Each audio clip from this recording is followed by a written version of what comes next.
Muy buenos días, muy buenas tardes a todos los que están escuchando, los que están viendo el video. Nuevamente estamos aquí para estudiar la palabra de Dios y el espíritu de profecía. Y como tú has visto en el título del video, hoy vamos a estudiar un tema muy importante. Vamos a abarcar unos cuantos videos para hablar de este tema, porque tenemos que adentrarnos en la historia adventista. En el canal hemos hablado mucho en cuanto a la historia de nuestra denominación adventista del séptimo día. Pero el día de hoy vamos a hablar más que todo en cuanto al sostén propio. ¿Cómo se originó el sostén propio en el adventismo? Si es tan importante el sostén propio, ¿deberíamos ser de sostén propio? Todo eso vamos a tocar hoy en el video, los comienzos del sostén propio en el adventismo. Pero primeramente, como siempre les digo, vamos a hacer una oración para que nuestro Padre Celestial nos pueda ayudar y nos pueda alumbrar en este estudio. Aquí me voy a arrodillar y te pido que me puedas acompañar con la oración. Querido Padre que estás en los santos cielos, te damos gracias, Señor. Una vez más estamos aquí estudiando tu santa palabra y también los testimonios que tú has inspirado, Señor, a tu mensajera.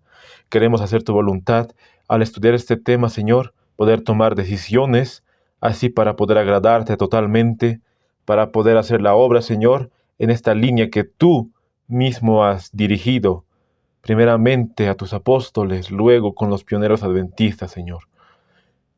Puedas ayudarnos a cada uno de nosotros y puedas bendecir a aquel que está escuchando este video.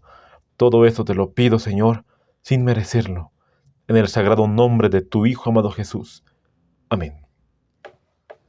Como muchos de ustedes saben, nosotros nos caracterizamos de ser adventistas del séptimo día, pero de sostén propio. ¿Y qué significa ser de sostén propio?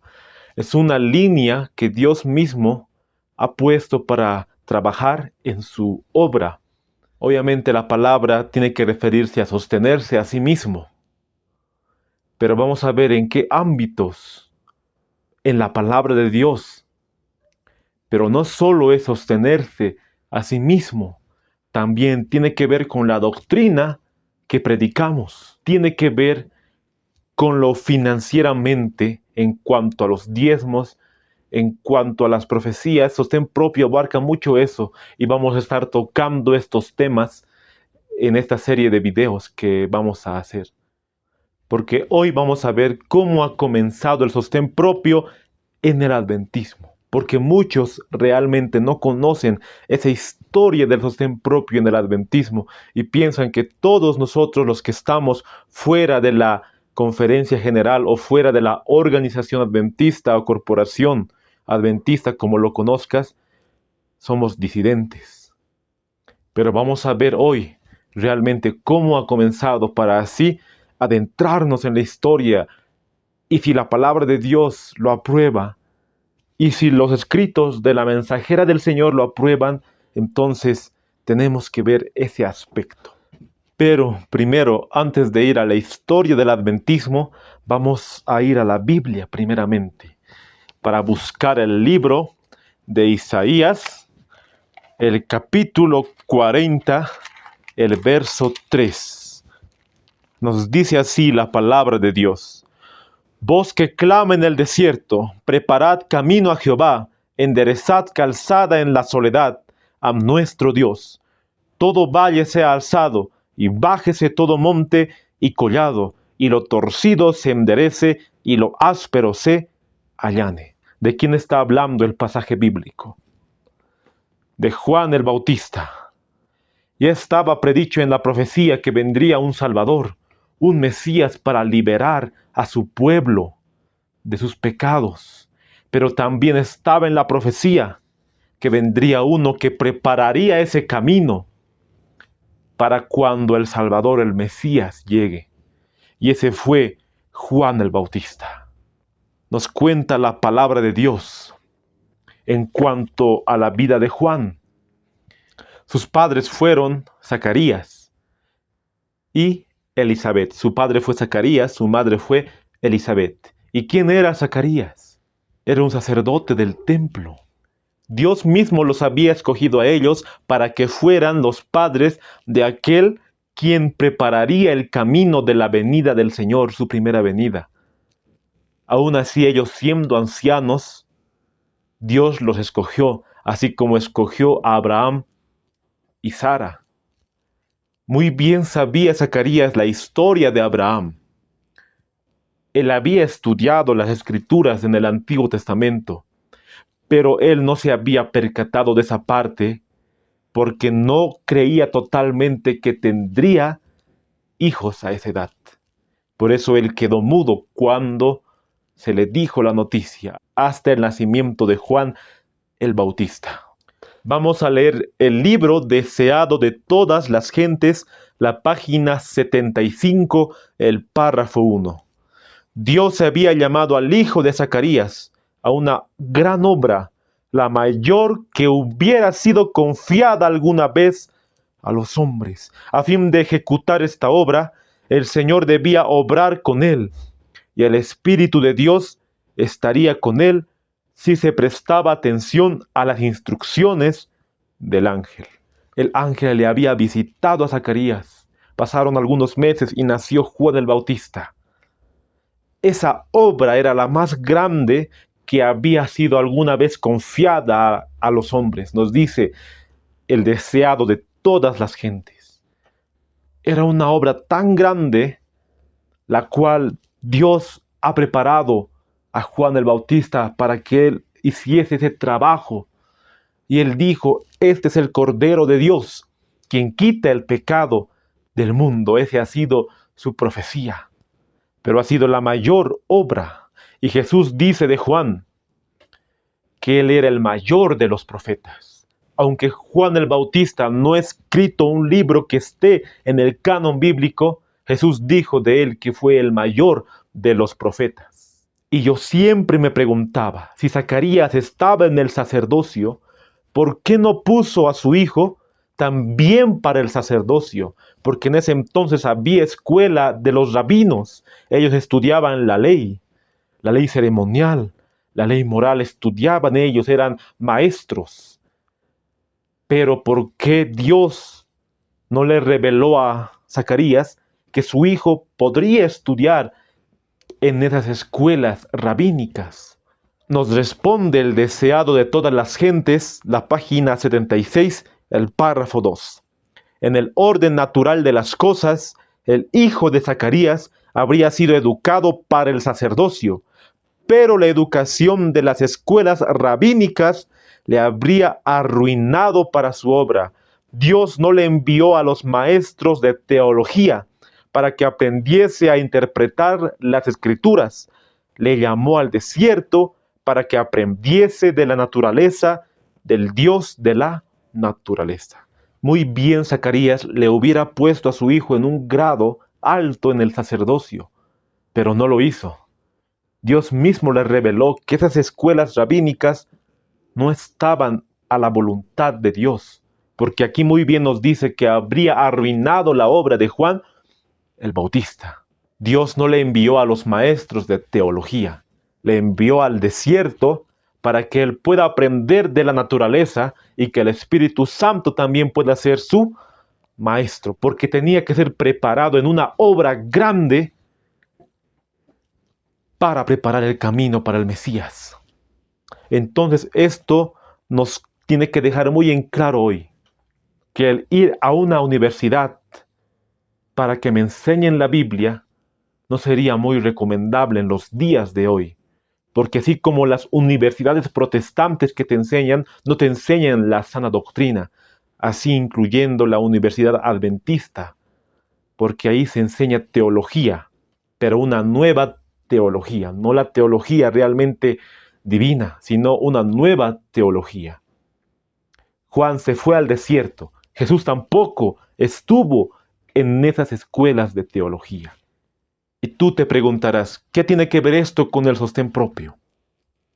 Aquí podemos ver el profeta Juan hablando de Juan el Bautista. Él era de sostén propio. Juan el Bautista tuvo que hacer una obra individual, aparte de la organización que estaba establecida en los días de Cristo. En otras palabras, que él no tenía que ir a esas escuelas de teología. Cuando él predicó, arrepiéntanse, hagan frutos de arrepentimiento, generación de víboras, les decía a aquellos sacerdotes, aquellos rabinos. Ellos le decían, tú ni siquiera eres parte de nosotros, tú eres un disidente. Así le decían a Juan el Bautista. Pero su obra era mayor, su obra era muy grande. Él fue de sostén propio porque se sostenía él mismo. Cuando Cristo vino también aquí a la tierra, fue despreciado por aquellos judíos. Cuando Jesús abrió las Escrituras y predicó, querían apedrearlo. Por eso Jesús se fue a predicar el Evangelio a otra clase que quería escuchar sus palabras. Jesús fue bautizado por un misionero de sostén propio, quien fue Juan el Bautista. Jesús, cuando estaba aquí en la tierra, formó un ministerio de sostén propio con sus apóstoles, porque él no se fue a buscar entre los rabinos, entre la gente instruida en la ley, se fue a buscar sus discípulos entre aquellos humildes pescadores. Formó un ministerio aparte de la organización establecida en los días de Cristo. Jesús fue de sostén propio con sus apóstoles. Y se podría decir que Juan el Bautista fue el primer misionero de sostén propio. Si vamos al Antiguo Testamento, todos los profetas fueron excluidos, así como el profeta Jeremías, lo botaron a una cantera. Estaba ahí mucho tiempo. Al profeta Isaías lo partieron por la mitad. El pueblo había apostatado. Por eso Cristo lloraba frente a Jerusalén. Jerusalén, tú que matas a los profetas y apedreas a quienes te son enviados. Se podría decir que desde el Antiguo Testamento ya los profetas estaban trabajando como misioneros de sostén propio por el rechazo del pueblo al Señor. Pero el primer misionero de sostén propio que podríamos ver en las Santas Escrituras fue Juan el profeta, Juan el Bautista.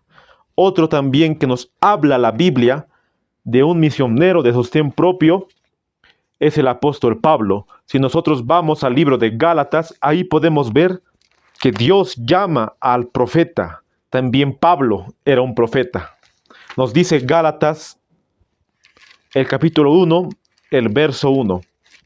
Pablo, apóstol, no de hombres, ni por hombre, sino por Jesucristo y por Dios, el Padre, que lo resucitó de los muertos. El pueblo de Galacia no creía que el apóstol Pablo era discípulo de Cristo.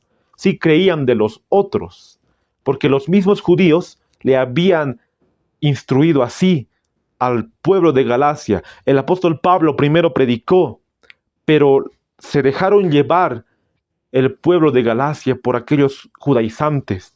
Por eso el apóstol Pablo aquí dice, estoy maravillado de que tan pronto hayáis traspasado de lo que os llamó a la gracia de Cristo a otro evangelio. Habían escuchado a aquellos judaizantes y ellos le hacían una guerra también al apóstol Pablo.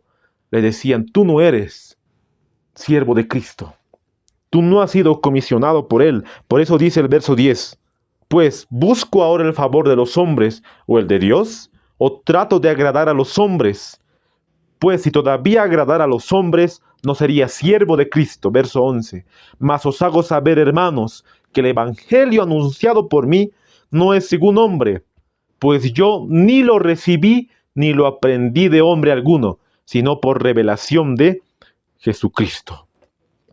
Y más antes dice, mas si nosotros u otro ángel que les predicara otro evangelio sea llamado anatema. Y anatema significa maldito. Así el apóstol Pablo trabajó. La conversión de este hombre realmente impresiona a muchos, como un hombre siendo un asesino había sido transformado por la sangre de Cristo. Y él trabajó desinteresadamente por las almas. Así como él perseguía a los cristianos, después de su conversión, con esas mismas ansias predicó y fue a muchos más lugares, más lejos de aquellos apóstoles en ese entonces. Él era un misionero de sostén propio. Un claro ejemplo, el apóstol Pablo. Así podemos ver en la palabra de Dios, así como Cristo mismo, así como Juan el Bautista, los apóstoles eran misioneros de sostén propio. Y nosotros queremos tomar ese ejemplo de nuestro Señor Jesús. Si Él nos dio el ejemplo en todo, así también nos dio el ejemplo en ese aspecto. Como nos dice en 1 Juan 2:6, el que permanece en Él debe andar como Él anduvo. El mismo ejemplo de aquel que murió por nosotros, debemos tomarlo.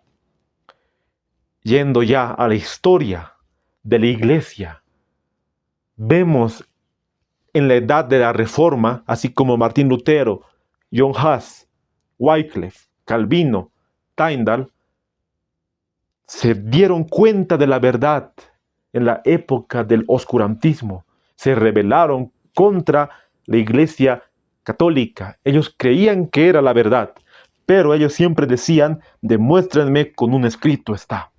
Siempre los siervos de Cristo se apartaron de aquella apostasía, se apartaron de aquellos apóstatas para predicar el evangelio en otras ramas. Así vemos en el inicio del adventismo con Guillermo Miller, así con sus colaboradores, Joshua B. Himes, Charles Fitch, Apollos Hell, podemos tomar en cuenta Josias Litch y muchos hombres más que se unieron al gran movimiento adventista.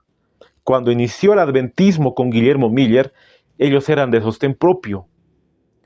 Daban todos sus recursos para que se predicara el segundo advenimiento.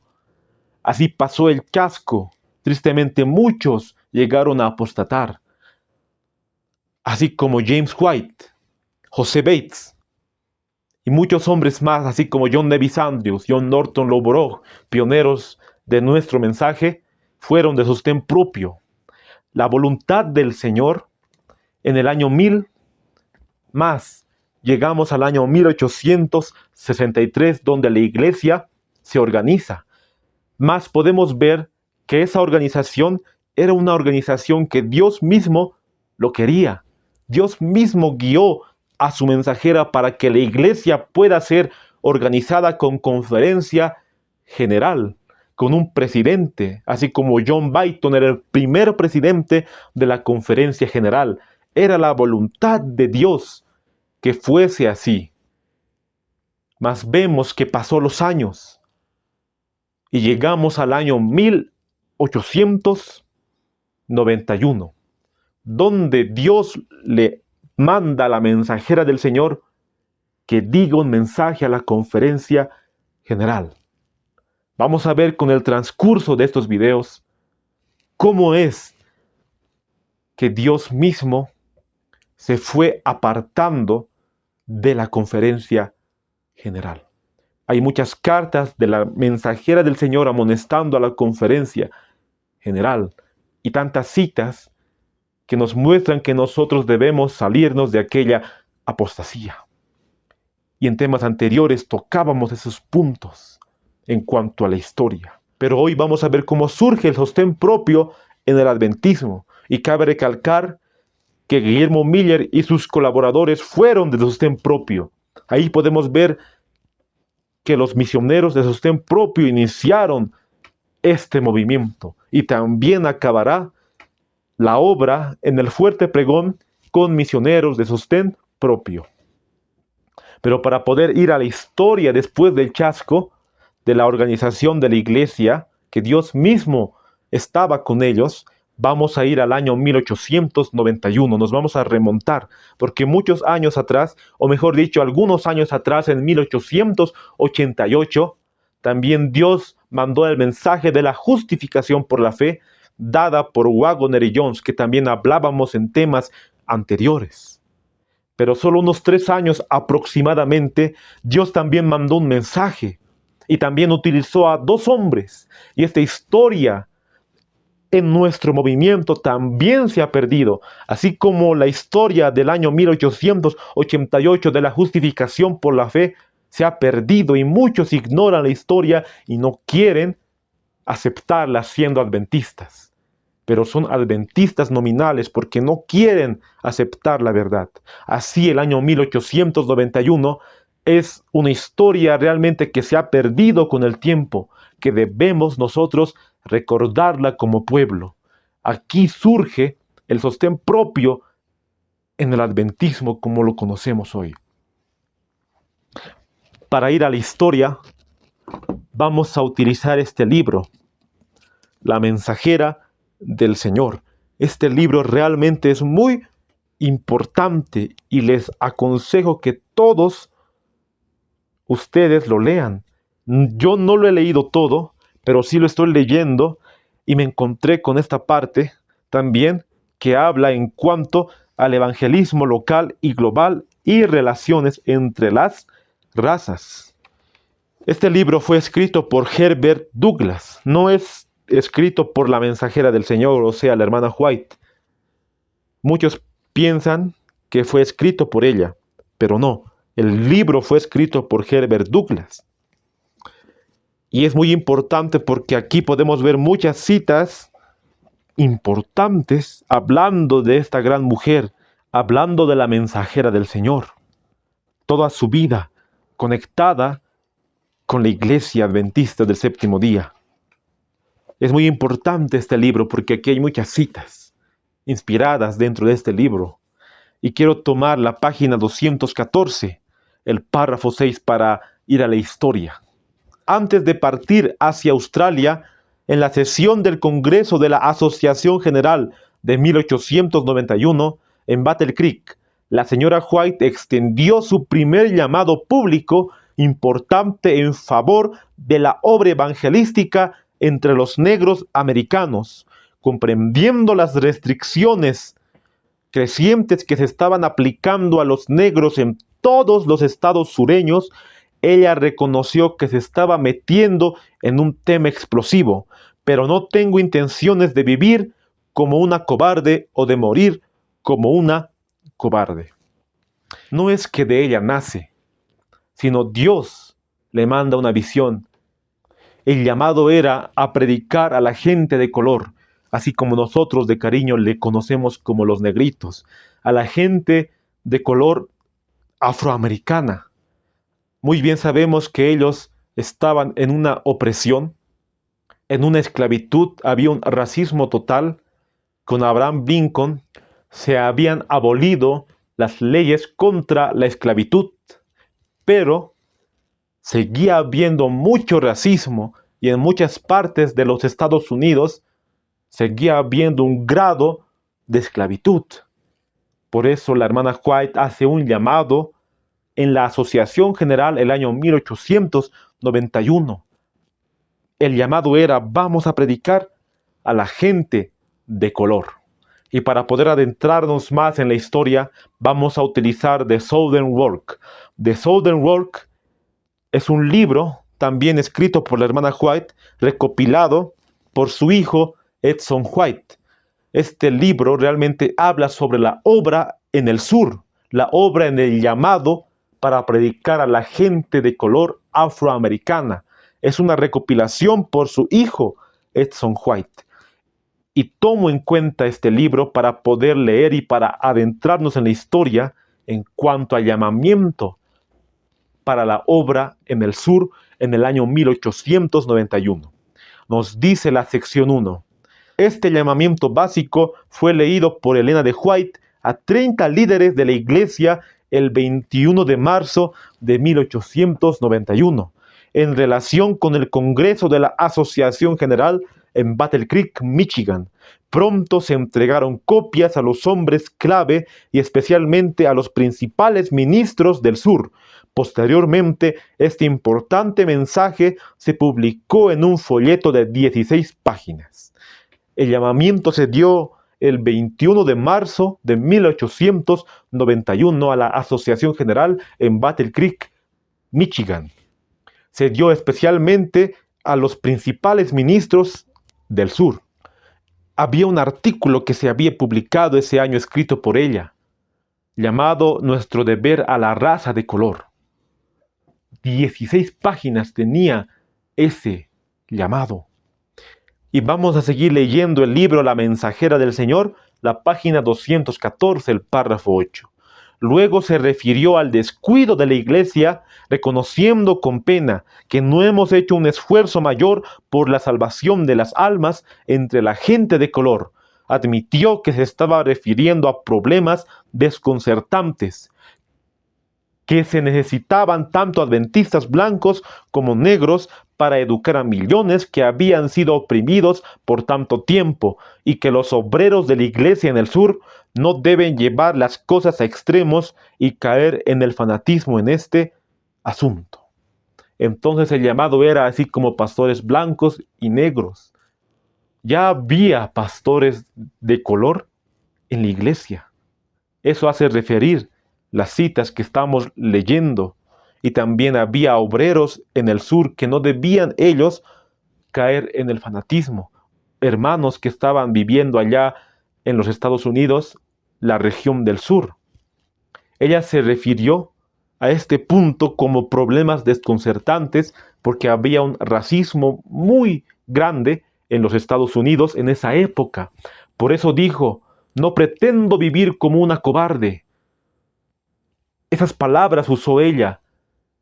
Ella dijo que se estaba metiendo en un tema explosivo, porque ella sabía muy bien que iba a ser muy difícil hacer esta obra y que realmente hombres que no se compren ni se vendan, que fueran valientes, irían a predicar a esta raza oprimida, a esta raza que tanto tiempo había sido esclavizada.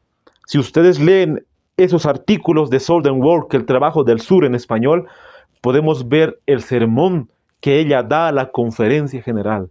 El sermón que ella da es muy impresionante cuando ella habla de Cristo, que Cristo mismo se compadece por aquellos que sufren, se compadece por aquellos pobres, porque los afroamericanos en el sur eran pobres. Seguían oprimiéndolos los blancos americanos. Cita, y ahí muy bien nos muestra de Southern Work, que Jesús llora cuando se oprime al pobre. Vamos a leer de Southern Work, la página 15, el párrafo 2. Hablando la mensajera del Señor al Congreso. El pecado descansa sobre nosotros como iglesia, porque no hemos hecho mayor esfuerzo por la salvación de las almas entre la gente de color. Siempre será un asunto difícil lidiar con los prejuicios de la gente blanca en el sur y hacer trabajo misionero por la raza de color. Pero la forma en que algunos han tratado este asunto es una ofensa a Dios. El pecado recae sobre nosotros, dijo ella, porque era un pecado no ayudar a su prójimo. Y muchos habían dicho estas palabras, ¿por qué vamos a ayudar a esa gente así siendo racistas, siendo adventistas? Por eso ella dice, la forma en que algunos han tratado este asunto es una ofensa a Dios, porque discriminaban a aquellos de la raza de color. Por eso el pecado recaía como iglesia. Sigue diciendo de Southern Work, el sermón de la mensajera del Señor. Vamos a leer en este momento de Southern Work, la página 16, el párrafo 1. Los hombres blancos y las mujeres blancas deberían estar calificándose para trabajar entre la gente de color. Hay un gran trabajo por hacer para educar a esta clase ignorante y oprimida. Dios tiene hijos entre la gente de color en todo el país. Necesitan ser iluminados, pero incluso entre las clases bajas hay almas que abrazarán la verdad. Hay un trabajo grande por hacer por esta gente ignorante y oprimida. Y aquí manda hombres blancos y mujeres blancas que deberían estar calificados para hacer esa obra. Que muchos de ellos aceptarían la verdad del mensaje de los 3 ángeles. Y aquí, hablando de la obra de Cristo, la cual hablábamos, nos dice en The Southern Work, la página 10, el párrafo 4. Se ha puesto de moda menospreciar a los pobres, y en particular a la raza de color. Pero Jesús el Maestro era pobre, Y Él se compadece de los pobres, de los oprimidos, y declara que cada insulto que se les hace es como si se lo hicieran a Él mismo. Estoy cada vez más sorprendida al ver que aquellos que dicen ser hijos de Dios poseen tan poco de la simpatía, de la ternura y el amor que impulsó a Cristo. Jesús, cuando vino a esta tierra, no se juntó con aquellos ricos. Me refiero a que Él no dijo, quiero también tener posiciones en esta tierra. Jesús era pobre. Se juntó con gente de su clase, llevándoles la salvación a ellos. A mí me impresiona esta parte que dice, cada insulto que se les hace a ellos es como si se lo hicieran a Él mismo. En otras palabras, si nosotros insultamos con un desprecio a aquellos pobres, es como si le estuviéramos insultando a Cristo. Y aquí la hermana White se impresiona cómo muchos, diciendo ser hijos de Dios, no toman simpatía, ni un poco de simpatía, a aquel que impulsó a Cristo. Porque Jesús vino a esa raza, también vino para esa raza inferior. Y este tema que estamos abordando ahora es un tema realmente muy largo, pero ustedes pueden leer más en Testimonio para la Iglesia, el tomo 7. Ahí nos habla en el campo del sur, las necesidades en el sur. En la página 210 nos habla hasta la página 219 y sigue hablando de la obra en el sur. Ustedes pueden leer todas esas páginas. Y quiero leer un fragmento de este libro, que está en la página 212, el párrafo 1. El Señor se aflige ante el infortunio de los campos del sur. Cristo ha llorado ante el espectáculo de esta desgracia. Los ángeles han callado la música de sus arpas al observar a un pueblo que, a causa de su esclavitud pasada, es incapaz de hacer algo por sí mismo. Sin embargo, aquellos en cuyas manos Dios ha colocado la antorcha de la verdad, no han comprendido que sobre ellos descansa la responsabilidad de llevar la luz a este campo oscurecido por el pecado. El Señor llora por los campos del sur, nos dice aquí en esta cita. El Señor llora por el espectáculo de la desgracia. Los ángeles ya no pueden tocar una música sublime. Ellos, los afroamericanos, no podían hacer nada por sí mismos. El trabajo de llevarles la salvación y poder ayudarles era del pueblo adventista, porque Dios había escogido a ese pueblo especialmente para predicar el mensaje de los 3 ángeles. Pero ellos, muchos de ellos, eran racistas y no querían juntarse con esa gente. Sigue hablando en The Southern World, la página 19, el párrafo 2. Tengo un gran interés en el trabajo por hacer entre la gente de color. La hermana White dijo, tengo un gran interés. Esta es una rama del trabajo que tiene extrañamente descuidado. La razón por la que esta gran clase de los seres humanos que tienen almas que salvar o perder han sido descuidados durante tanto tiempo es el prejuicio de que el blanco, la gente que se ha sentido y se ha manifestado en contra de mezclarse con ellos en el culto religioso. Los blancos dijeron, nosotros no nos vamos a juntar con esa clase de gente. Eran racistas. Y muchos, llamándose adventistas del séptimo día, también eran racistas. Sigue diciendo, han sido despreciados, rechazados y tratados con aborrecimiento, como si el crimen estuviera sobre ellos, cuando estaban indefensos y necesitados, cuando los hombres deberían haber trabajado arduamente por su salvación. Ellos han sido tratados sin piedad. Los sacerdotes y los levitas han contemplado su miseria y han pasado por otro lado. ¿Qué vemos en esta cita? Habían sido los afroamericanos tratados con desprecio, tratados con rechazo y con aborrecimiento. Y muchos hoy en día siguen tratando así a la raza de color. Ellos han sido tratados sin piedad. Y me impresiona esta parte, la última parte, en cuanto a la historia del buen samaritano. Aquí hace una referencia de que la mensajera del Señor les decía a la conferencia general de que ellos eran el levita y los sacerdotes que pasaron sin importarle a ellos el doliente que estaba ahí. Porque muy bien nos cuenta la historia del buen samaritano, que pasó un levita o un sacerdote y no ayudó a aquel que estaba herido. Pero sí un samaritano lo ayudó.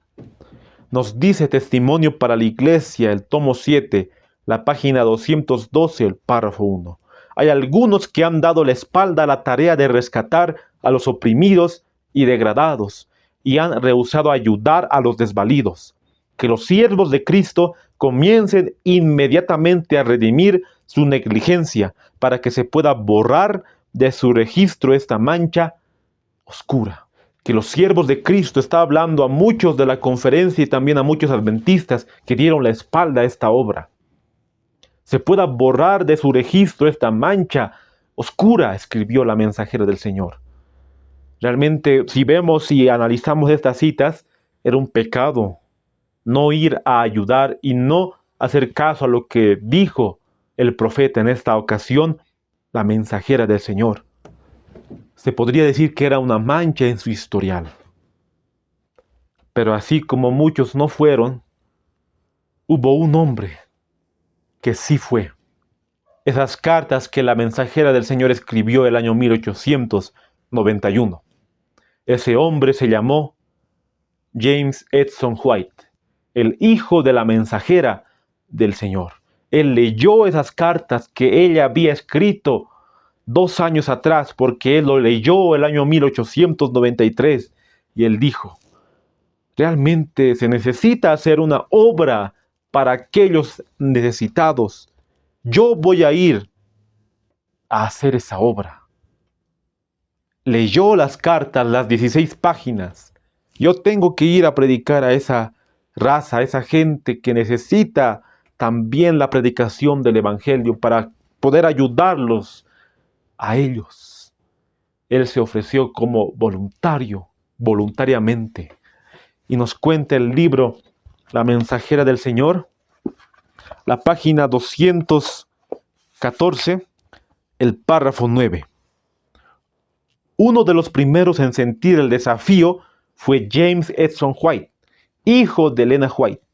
Creativo, enérgico, impresor, capacitado y compositor de himnos, Edson se unió a Will Palmer para producir The Gospel Primer, el silbario del Evangelio, que ellos usaron para levantar fondos, para enseñar a leer a los analfabetos, para enseñar las verdades de la Biblia en un lenguaje sencillo.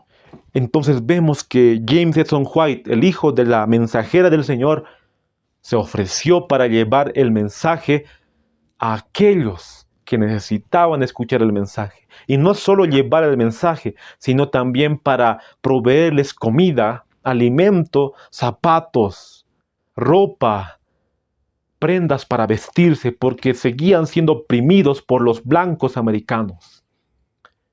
Él se unió con su amigo, Will Otis Palmer, y con otros hermanos más, para llevar a cabo esta obra.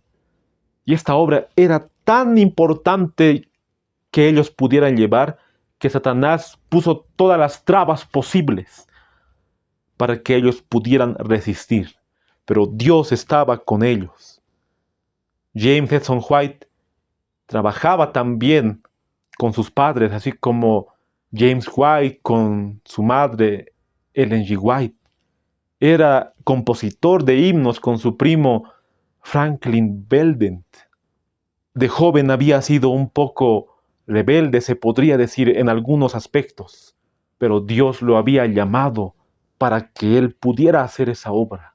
Pero ya para esas épocas había ministros de color, ministros negritos.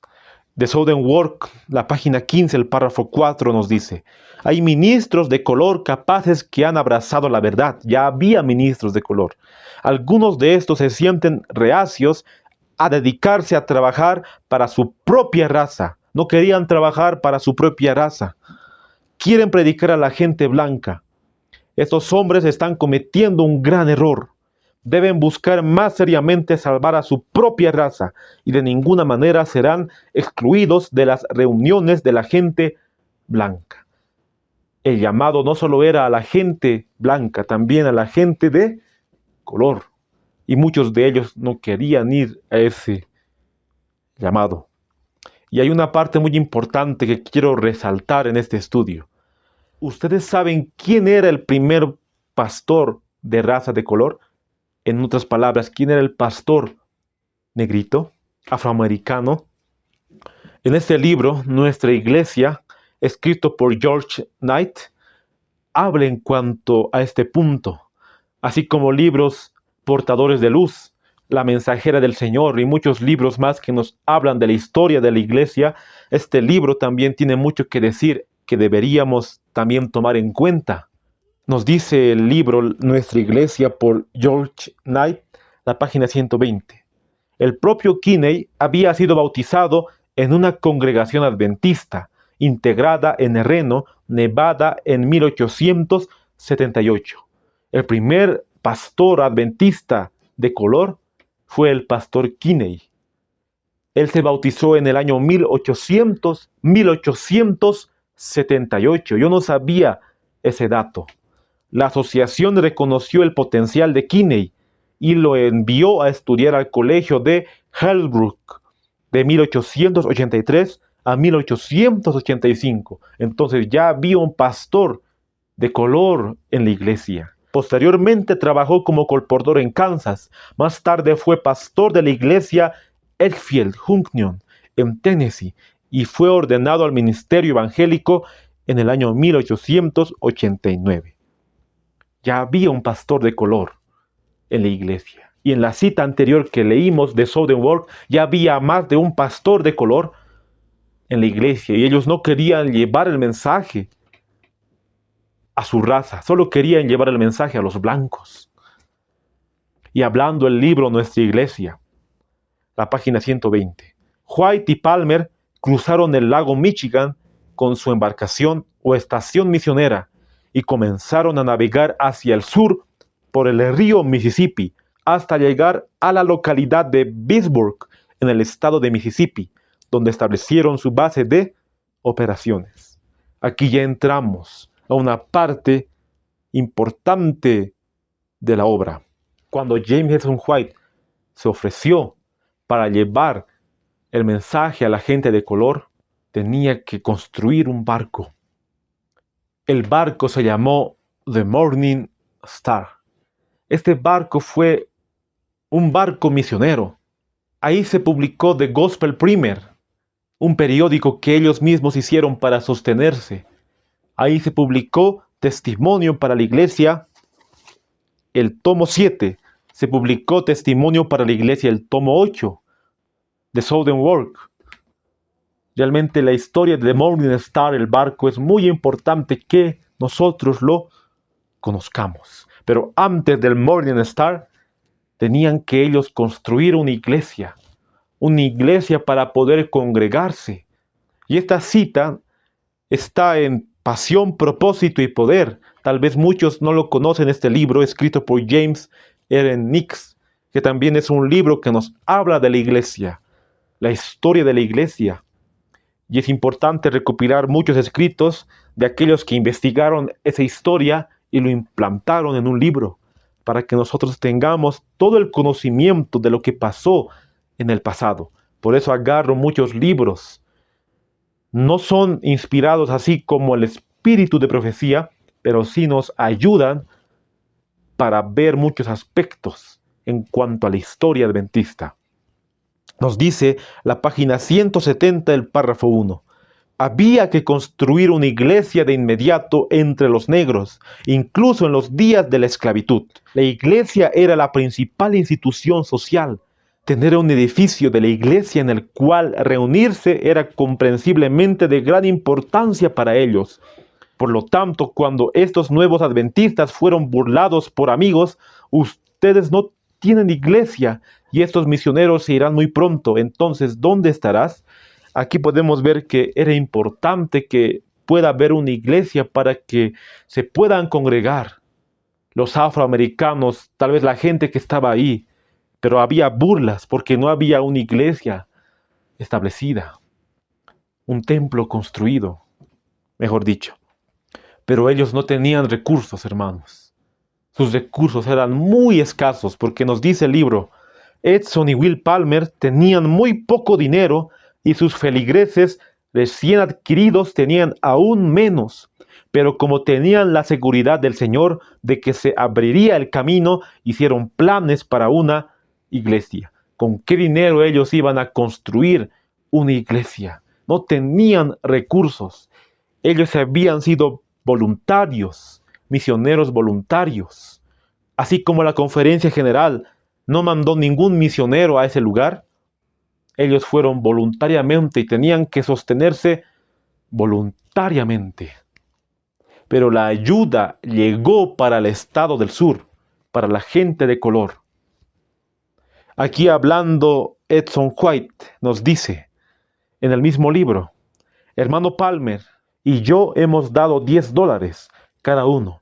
La hermana Osborne, la misionera bautista que encontramos aquí cuando llegamos y que ha aceptado la verdad inteligentemente en todos los puntos, dio $5. Esto cubre la cuarta parte del costo inicial del material, a menos que haya ayuda para esta pobre gente. Están dispuestos, pero cada dólar que dan significa estar sin zapatos, ropa o comida adecuada. Eso es sacrificio. Y sin embargo, todos se han levantado valientemente y están dando lo mejor de sí mismos. La ayuda llegó. Él dio $10. También el hermano Palmer, su amigo, Will Otis Palmer, una hermana que se había convertido a la verdad, también había dado $5. La gente también daba, la gente pobre, pero tenían que estar sin zapatos, ropa o comida. Realmente era un gran sacrificio que tenía que llevarse. No era nada fácil.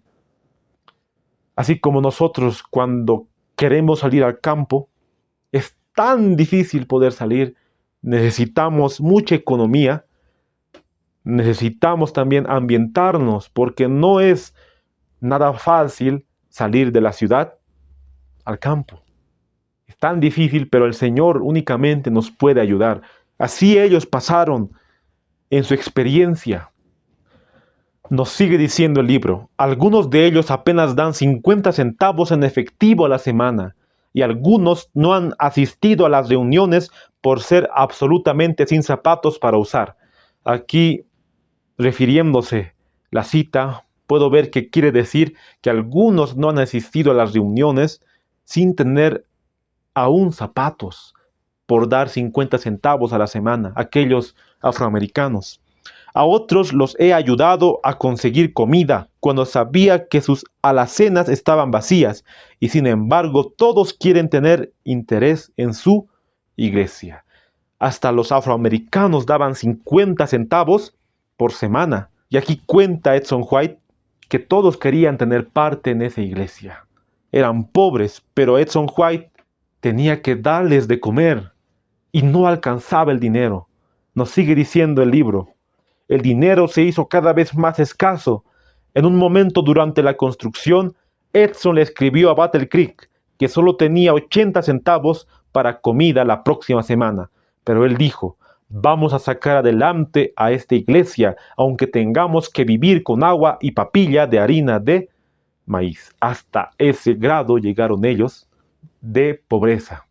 Como no tenían muchos recursos, entonces no podían ellos dar más de lo que tenían. Edson White pidió ayuda a la conferencia Battle Creek, pero no recibieron ayuda instantáneamente. Así como la conferencia general no oyó el llamado, o mejor dicho, no escuchó, no hizo caso al llamado, Edson White con Will Otis Palmer fueron con sus propios recursos, por eso no tenían dinero, si no la conferencia les hubiera dado un monto para que ellos pudieran hacer la obra en el sur. Ahí vemos que muchos de ellos seguían siendo racistas.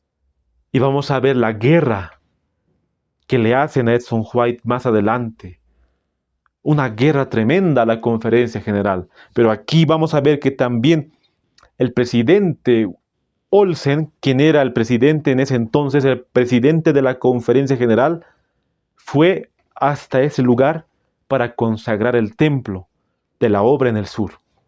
El mismo libro, la página 172, el párrafo 5 nos dice: a medida que la iglesia se acercaba a su finalización, Edson se enorgulleció de anunciar a su pequeña compañía que el presidente de la Asociación General, el Elder Olsen, estaría presente el 10 de agosto de 1895 para dedicar la iglesia, y en esta fecha el Elder Olsen consagró la pequeña iglesia con un sermón sobre el alcance mundial del mensaje del tercer ángel. El presidente de ese entonces, el pastor Olsen, fue a consagrar la iglesia en ese lugar.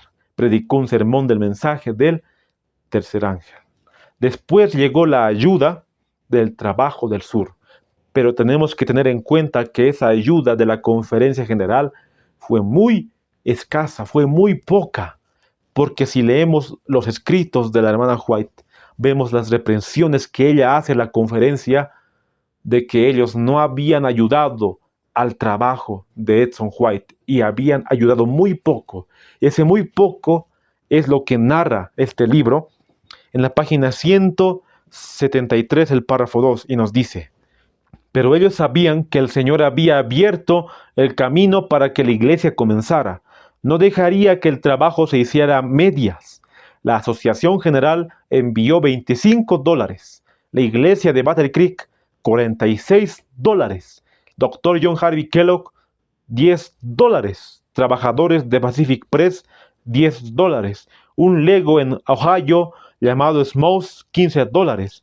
Y George Lay, $5. Todas estas contribuciones, más lo que se recaudó en Mississippi de los trabajadores y miembros, habían pagado con creces la iglesia.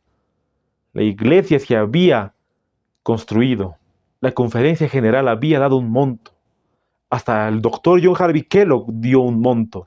Nos sigue diciendo el mismo libro, la página 175, el párrafo 2.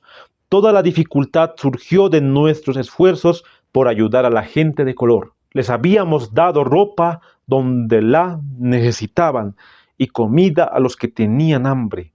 Y les habíamos enseñado algunas ideas mejores sobre la agricultura.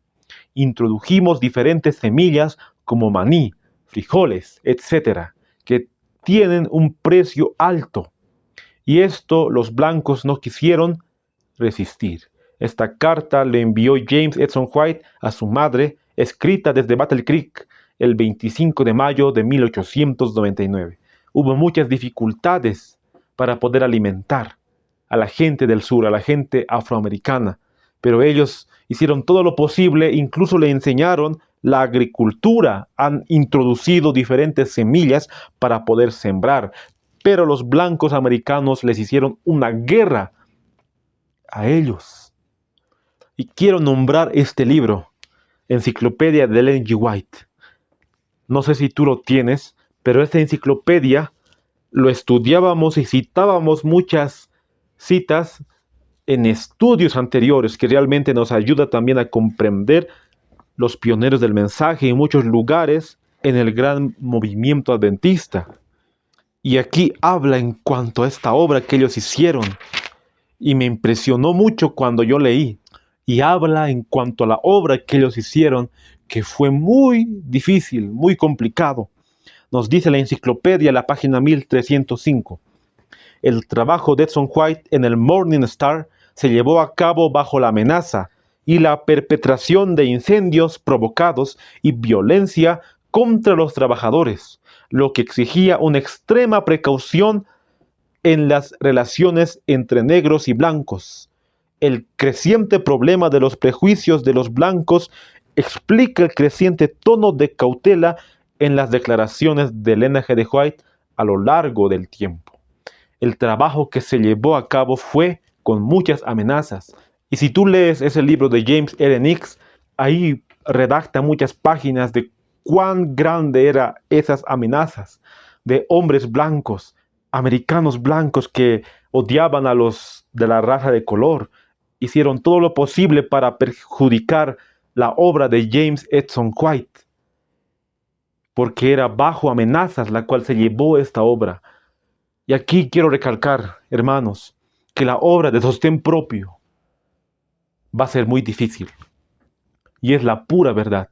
Ninguna mente piense que la obra de sostén propio va a ser cosa fácil. No va a ser sentarnos cada sábado en una iglesia, en un templo y escuchar, luego irnos, vivir nuestra vida cada día, estudiando, trabajando y así sucesivamente. La obra de sostén propio es una obra de abnegación, es una obra de sacrificio. Nunca va a ser fácil. Pero Jesús mismo nos dijo que estaría con nosotros. Dios estaba con Edson White, con Will Otis Palmer. Aún así, Satanás hizo todo lo posible. Utilizó hombres. Satanás utilizó hombres blancos para perjudicar la obra en el sur. Pero Dios hizo todo lo posible para que esa obra se llevase a cabo. Entonces la obra de sostén propio hoy en el adventismo va a ser muy difícil llevarla.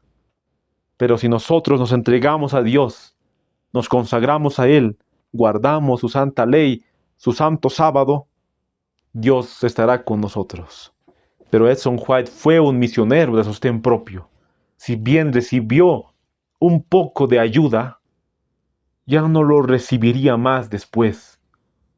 Esta cita que voy a leer se encuentra en ese libro, Nuestra Iglesia, la página 120. Nos dice de la siguiente manera: como no gozaban de la confianza de los dirigentes de la iglesia adventista, White y sus colegas se convirtieron en misioneros de sostén propio.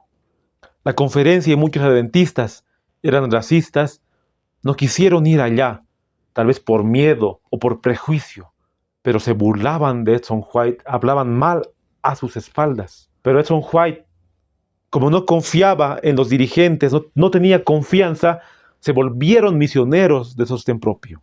Ellos trabajaron desinteresadamente por las almas. Ellos no tenían un sueldo, así como hoy muchos lo tienen, muchos pastores, cada mes les pagan un sueldo.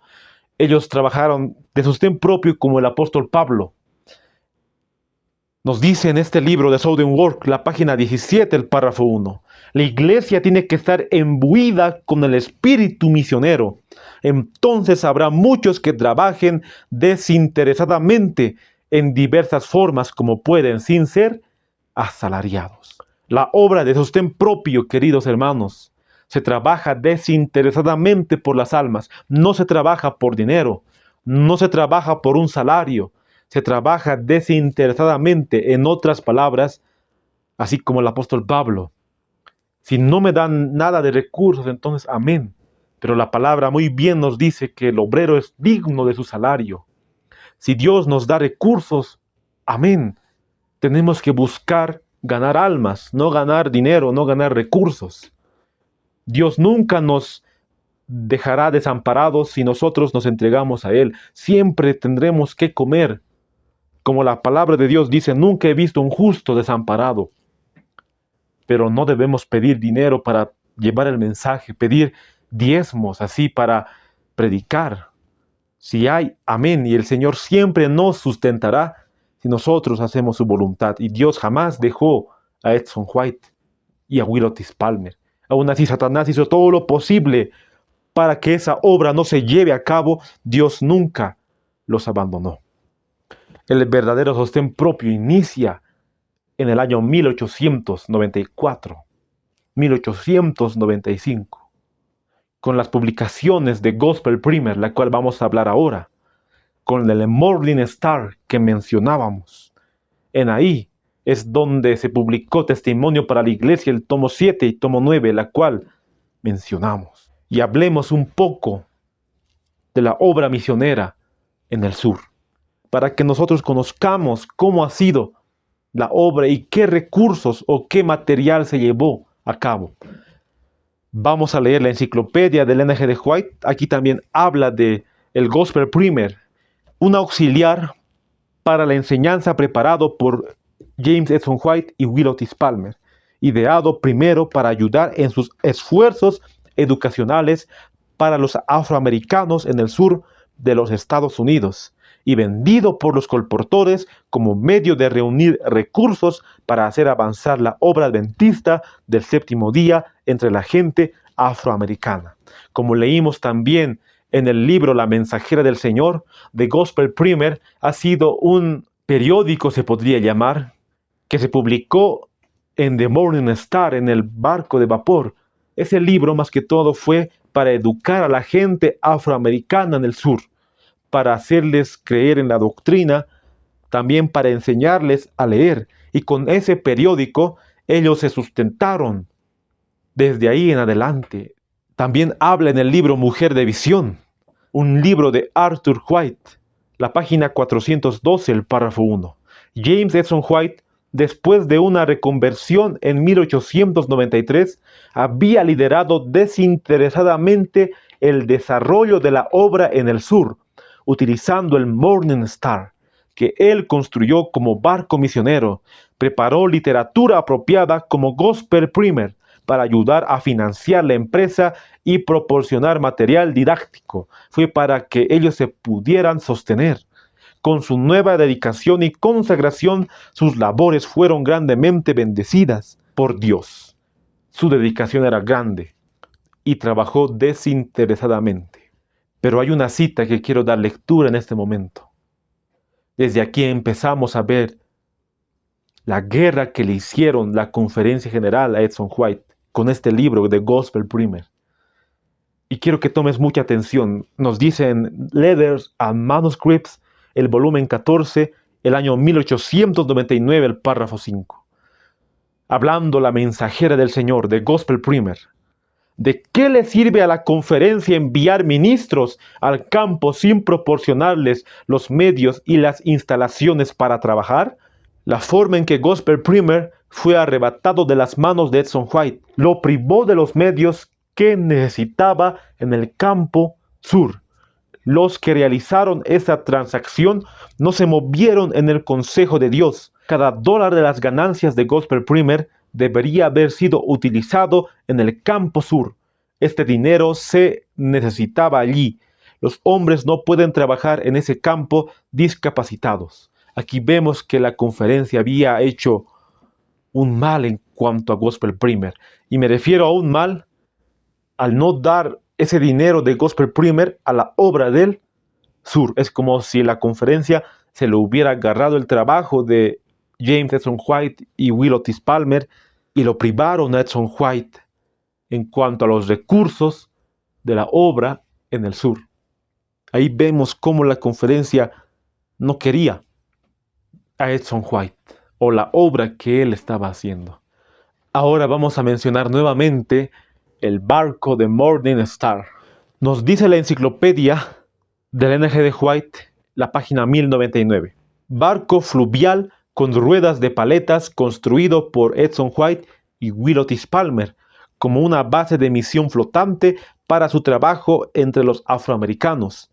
El casco fue construido en la tienda de Battle Creek del capitán A.T. Orton durante el invierno de 1893 y 1894. En la primavera fue enviado a Allegan, Michigan, a orillas del río Kalamazoo, donde de marzo a mayo de 1894 White y Palmer completaron la construcción. Era un barco misionero para la obra en el sur entre los afroamericanos. Había sido construido entre el año 1893 y el año 1894. Fue enviado a Michigan, a orillas del río Kalamazoo. En marzo de 1894 hasta mayo se completó su construcción. Y también para esta construcción necesitaron recursos, la cual Edson White lo pagó. Ha sido muy difícil porque muchos lo criticaron a él, ya que el barco no era lujoso, pero sí tenía muchas comodidades. Él con su esposa Emma fueron a vivir a ese barco y muchos le dijeron: ¿cómo es que tú te construyes un barco así, con una cocina y un baño, así con mucho lujo? Le decían a él, aunque no era tan lujoso, pero era muy cómodo. Y él decía: si los pastores de Battle Creek tienen comodidad, yo también puedo tener una comodidad como mi dormitorio, mi cama. puedo tener así mi baño, mi cocina. Y en ese barco entraron muchas personas. Se nos cuenta que 200 personas sentadas entraban en ese barco. Su última misión del barco fue en el año 1904, cuando James Edson White estaba llevando a Edward Sutherland y al pastor Percy Magan y a la mensajera del Señor para buscar un lugar en Nashville, Tennessee, un colegio para establecer. Y ese colegio fue la escuela de Madison. Esa fue la última misión de este barco, la cual es una historia en nuestra iglesia, Movimiento Adventista. Tristemente el barco se quemó y todo lo que les estoy contando lo leí de la enciclopedia Ellen G. White. No dice cómo se quemó, pero sí una parte sigue existiendo en un colegio por el sur. Se creó también en ese entonces, en la obra de sostén propio, la Sociedad Misionera del Sur. En el año 1898 ya se había establecido. Nos cuenta la enciclopedia, la página 1301. Organización formada por Edson White en 1896 e incorporada en 1898 como un paraguas para su trabajo de rápida expansión en el sur de los Estados Unidos. El primer presidente de la SMS fue Edson White. Su primera sede estaba en el Morning Star en Yazoo City, Mississippi, pero finalmente se estableció en Nashville, Tennessee. Aunque la SMS fue reconocida por la Asociación General como la agencia responsable del trabajo de la Iglesia entre los afroamericanos, fue en gran parte un trabajo autosuficiente.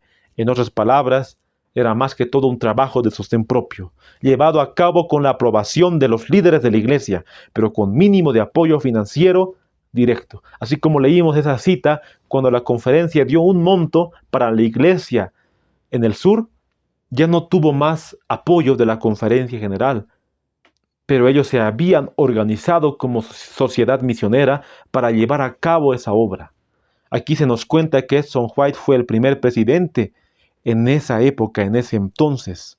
Después se estableció en Nashville, Tennessee, donde se incluyó la escuela de Madison, que esa historia es realmente una historia muy importante también, la cual vamos a estar tocando en temas posteriores. Aparte del Gospel Primer, el periódico que ellos hicieron, el barquito de Morning Star, también se construyó un sanatorio en Nashville, un sanatorio en ese entonces para la obra a los afroamericanos. Se encuentra en la enciclopedia de Ellen White, la página 1217, nos dice: funcionó desde 1904 hasta 1913 en Nashville, Tennessee. El trabajo comenzó con Lars Hansen. Abrió consultorios en Nashville en 1897. En 1904, la Unión del Sur compró el negocio de Hansen e invitó al Dr. Otis M. Hayward de Gashville, Tennessee, a unirse a él. Juntos, Hansen y Hayward dirigieron consultorios, una tienda de alimentos saludables y oficinas médicas en una casa grande de la ciudad, mientras alquilaban otra casa en el campo para enfermeras y pacientes crónicos.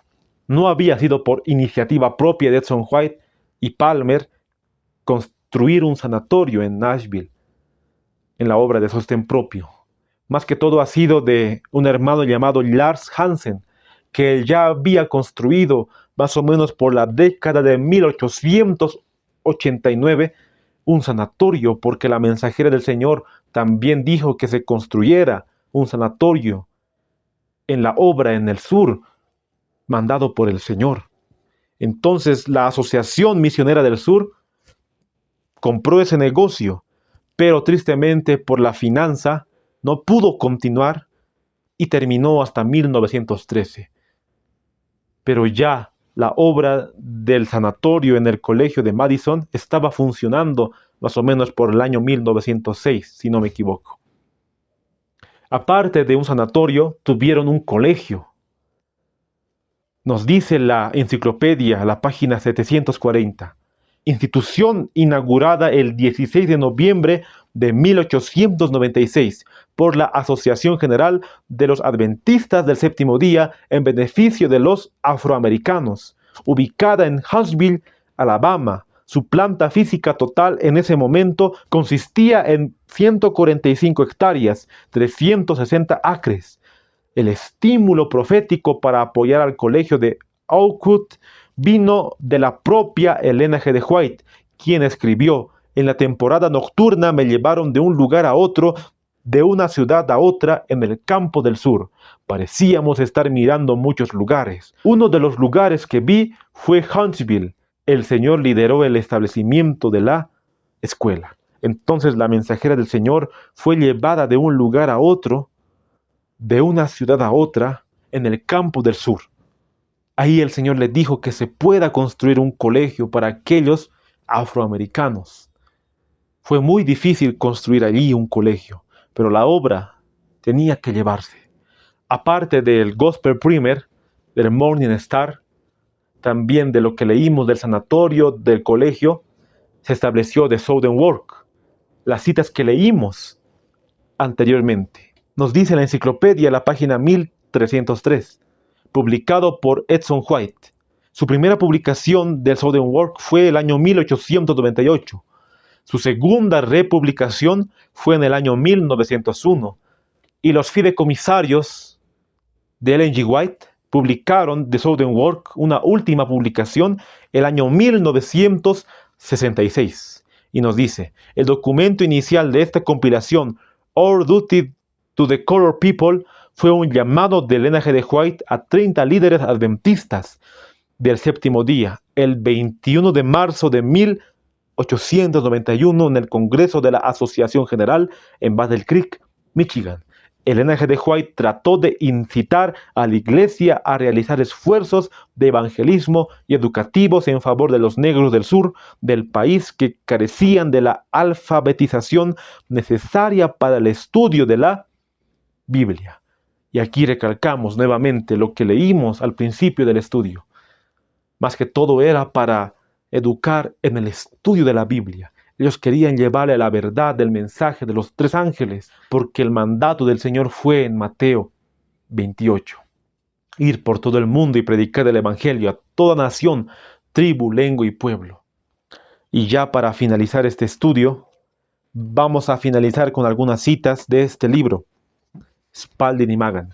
No sé si tú lo tienes, pero es un libro que nos habla realmente de la obra en el sur, nos habla de muchos sanatorios de ese entonces, de los diezmos que no deben ser centralizados por la Conferencia General y muchas citas más en cuanto a la obra de sostén propio en el adventismo. Es muy importante este libro y quiero citar la página 347, el párrafo 1. Esto se escribió en mayo de 1902. Lo escribió la hermana White y nos dice: por la luz que me ha sido dada, sé que el Señor usó a Edson White y a Will Otis Palmer para hacer trabajo misionero en el sur. Este campo me ha sido presentado como un campo pecaminosamente descuidado por aquellos que creen en la verdad. El pueblo de Dios no ha hecho la obra que debería hacerse allí. El Señor aceptó a esas 2 almas traídas de las tinieblas a la luz y puso en sus corazones hacer una obra en el campo del sur. La historia de estos trabajadores ha revelado mucho que no se puede repetir aquí, pero el Señor me ha mostrado que Él ha aceptado la obra de Edson White y ha preservado su vida varias veces cuando se encontraba en lugares peligrosos. Ha puesto su espíritu sobre él y ha abierto el camino delante de él y le ha dado éxito. Edson White, misionero de sostén propio, Will Otis Palmer también. Ellos fueron capacitados por el Señor. 2 almas traídas del pecado, de las tinieblas, habían tenido una conversión y el Señor estaba llamándoles para hacer una obra en el sur. Ellos aceptaron ese llamado y el Señor estaba tan feliz porque ellos fueron a predicar a la raza de color. Y aquí dice la hermana White: el Señor ha usado a estos hombres. Le ha preservado la vida muchas veces a Edson White cuando él tenía que morir. Tenía muchos problemas. La gente del sur, blanca, americana, querían matarlos a ellos en cierta forma, pero Dios lo ha resguardado a él y a Will Otis Palmer. Dios está con aquellos predicadores de sostén propio, así como Dios estuvo con Edson White y Will Otis Palmer. Pero tenemos que entender que hay una obra de sostén propio que Dios aprueba. Pero hay otros que dicen ser de sostén propio, pero están en un mensaje falso, en una doctrina errada. Hay sostén propio verdadero y sostén propio falso. Y nosotros tenemos que ver ese aspecto también. Las doctrinas verdaderas y el sostén propio del adventismo verdadero es la cual nosotros tenemos que llevarlo. Nos dice Spalding Maga en la página 349, el párrafo 1. Me he sentido muy deseosa de que Edson lleve adelante la obra que el Señor ha dicho que debe hacer en el ministerio de la palabra. Si se entrega a esta obra, si humilla su corazón como el corazón de un niño pequeño, si depende de su Padre Celestial, Dios lo bendecirá y lo fortalecerá. Estaba muy feliz la hermana White de que su hijo haya aceptado ese llamado. Pero también le hace una reprensión a él, a James Edson White. Como le gustaba trabajar, estaba recargando mucho ese trabajo. Y le hace una reprensión. Y esa reprensión también se encuentra en Spalding y Magan, la página 349, el párrafo 3. A Edson White se me instruyó que le diga, reduzca su trabajo a lo que mejor entienda. Has llevado tantas responsabilidades que estás casi en bancarrota en tu fuerza mental y física. No puede darse el lujo de sacrificar el descanso y el sueño necesarios para impulsar su trabajo. Te estás desgastando demasiado rápido, con los nervios sobrecargados, dolor de cabeza y noches de insomnio. Ha estado perdiendo terreno, física, mental y espiritualmente. Si bien Edson White tuvo ese llamado, tal vez se sobrepasó un poco al no tener noches de sueño. Estaba sacrificándose mentalmente. La hermana White no quería que le pase así como a su esposo, porque a su esposo James White le dio un derrame cerebral y no quería ella que le pase así a su hijo. Pero viendo las citas vemos que Dios estaba con Edson White. La obra en el sur se había hecho, esa obra que Dios había bendecido. De Southern Work, la página 60, el párrafo 3. Los que trabajan en el campo del sur se encontrarán con una ignorancia deplorable. La gente de color está sufriendo los resultados de la esclavitud en la que fueron retenidos. Cuando eran esclavos se les enseñaba a hacer la voluntad de quienes lo llamaban propiedad suya. Fueron mantenidos en la ignorancia y hoy hay miles entre ellos que no saben leer. La mensajera del Señor les seguía dando una reprensión a la conferencia a muchos adventistas para que puedan ir a la raza de color. Y una reprensión del boletín de la Conferencia General en el año 1903, el 14 de abril, también lo dio la hermana White. La página 203, el párrafo 1. Muchos años durante los cuales deberíamos haber estado trabajando para la gente de color han pasado a la eternidad. Y ahora el campo en toda su esterilidad se presenta ante el mundo como un reproche abierto a aquellos que podrían haber ayudado. En otras palabras, no fueron a ayudar. Él liberó a la gente de color de la esclavitud y luego colocó sobre la gente de esta nación la responsabilidad de elevarlos, de colocarlos en una posición en la que pudieran ayudarse a sí mismos. Habían pasado 13 años desde el primer llamamiento, 1891, hasta el año 1903. Y el pueblo no había reaccionado. Pero a mí me sorprendió esta cita, la última cita de este estudio, que está en Letters and Manuscripts, volumen 16, el año 1901, el párrafo 26. Deseo decir también que el campo del sur es un mundo en sí mismo. El trabajo allí tendrá que llevarse a cabo independientemente en gran medida de la conferencia aquí. Ahí vemos que la mensajera del Señor estaba diciendo que el campo del sur debería llevarse independientemente de la conferencia general. Entonces, hoy en día, ella también tendría esas mismas declaraciones inspiradas por el Espíritu Santo. Los ministerios de sostén propio no tendrían que trabajar con la conferencia general. Si en ese entonces dijo esas palabras, hoy en día diría con más razón, porque tristemente la conferencia general ha entrado en un estado de apostasía, al permitir que los hermanos, los músicos den conciertos mundanos, al invitar a pastores ecuménicos, al estar en reuniones ecuménicas. Pero tristemente, Satanás ha trabajado en los ministerios de sostén propio también para introducirles la falsa doctrina. Y vamos a ver en el estudio posterior la guerra que le hicieron la conferencia general a James Edson White. Entonces, repasando desde el principio, vemos en la Biblia cómo Dios ha llamado a Juan el Bautista, que él era misionero de sostén propio. Él bautizó a Cristo. Jesús fue misionero de sostén propio con sus apóstoles, con sus discípulos. Y después Dios llamó a la iglesia para que fuera a dar un mensaje a la gente de color que había sido oprimida tantos años. No quisieron escucharlo. Muy pocos fueron, entre ellos estaba destacado James Edson White y Will Otis Palmer, misioneros de sostén propio. Así inicia la obra de sostén propio en el adventismo. Y así como inició, también terminará con misioneros de sostén propio en el fuerte pregón. Estamos viviendo en últimos tiempos, queridos hermanos, y necesitamos hoy en día tomar decisiones para vida eterna. En el próximo estudio vamos a ver las declaraciones y la guerra de la conferencia general hacia el sostén propio. Para terminar, vamos a hacer una oración y te invito a que puedas acompañarme. Voy a arrodillarme en este momento. Querido Padre que estás en los santos cielos, te damos gracias, Dios, por darnos la oportunidad de estudiar tu palabra. Señor, queremos hacer tu voluntad. Queremos ver realmente el pasado y así poder actuar como tú mismo has dado esta luz a tu mensajera, Señor. Y la obra de sostén propio en el adventismo, poder confirmarla.